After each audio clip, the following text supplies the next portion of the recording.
and welcome to Mommy Gio's Pearls. And thank you so much for everyone who is still watching, who has liked, subscribed, has commented. And please continue to do so.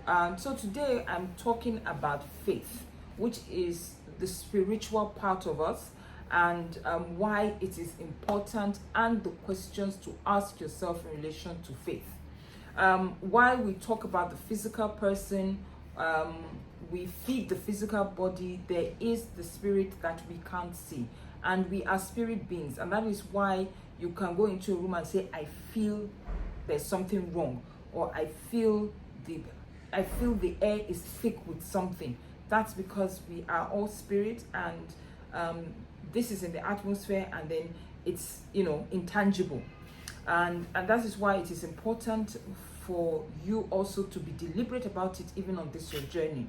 On this side of the divide especially, we literally are divided into three religions or spiritual paths. One is traditionalism, two is Christianity, three is Islam.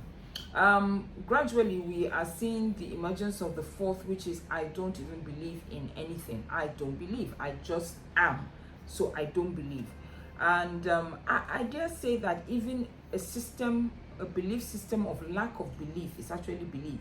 You don't believe in belief, so you have strictures that hold you. So basically there are four, but whatever side of the divide you decide to fall, whether it is the traditionalism, Christianity, Islam, or I don't believe because I am, my question to ask, or you should ask yourself, is was it because I was born into this that I am this, or is it because I have interrogated and decided for myself that this is the path for me to go down?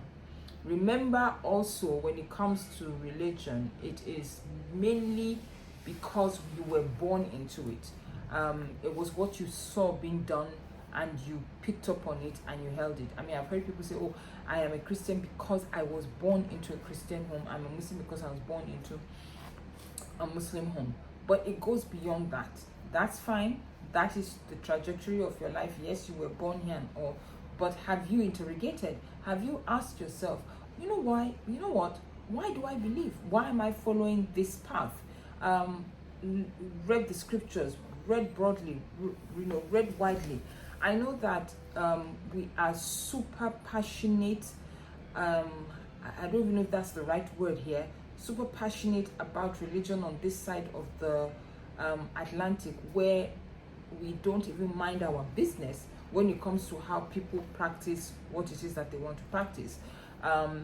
We tend to even hover. Did you pray? Did you do this? Have you done this? Have you gone there? Oh, I didn't see you in church. I didn't see you this. Why? And then begin to reel out all manners of scriptures for you and all. And so people tend to either pretend or hide, or not want to fess up to the fact that, I'm either in a place of learning, confusion, doubt clearing, whatever it is. But the most important thing is that you must answer this question for yourself. On the last day, I think every of the major religions says that everybody is going to go and account anyway, and you are not accounting to man, you're going to account to God that you have followed. And so I think the most important question here now is, am I in this religion, on this spiritual path, because I had interrogated, taken my time, and I am convinced that this is the path to follow? Or is it again something that was handed down to you and you've just decided to run with it? At the end of the day, whatever your answer is, remember that you will be accountable, only you, for your decision, nobody else.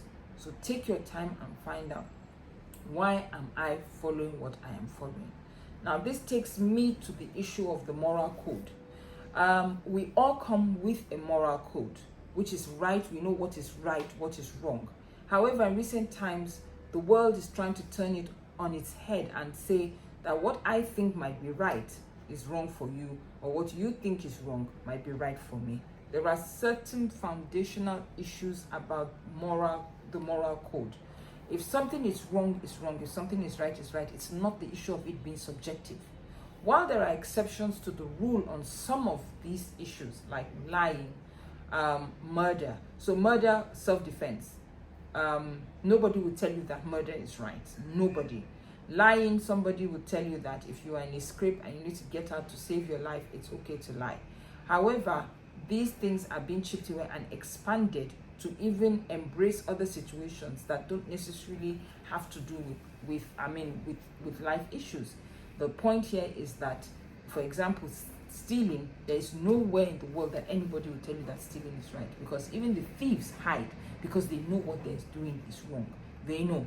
Even if you say it's an act of vengeance, you know what is doing. So my point here is that we do have a moral code, which is we know what is right, which is wrong.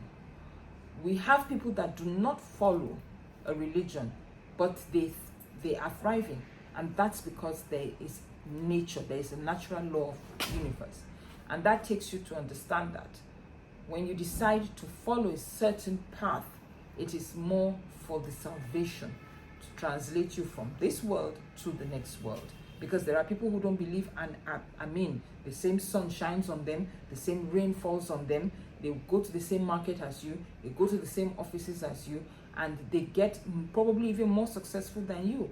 That's because everything is happening in the spiritual realm, and you must decide which side of the divide you want to follow. So I hope this has helped. If there are any questions, please drop them in the box, and don't forget to answer your question. Why am I following what I am following? Thank you very much for listening.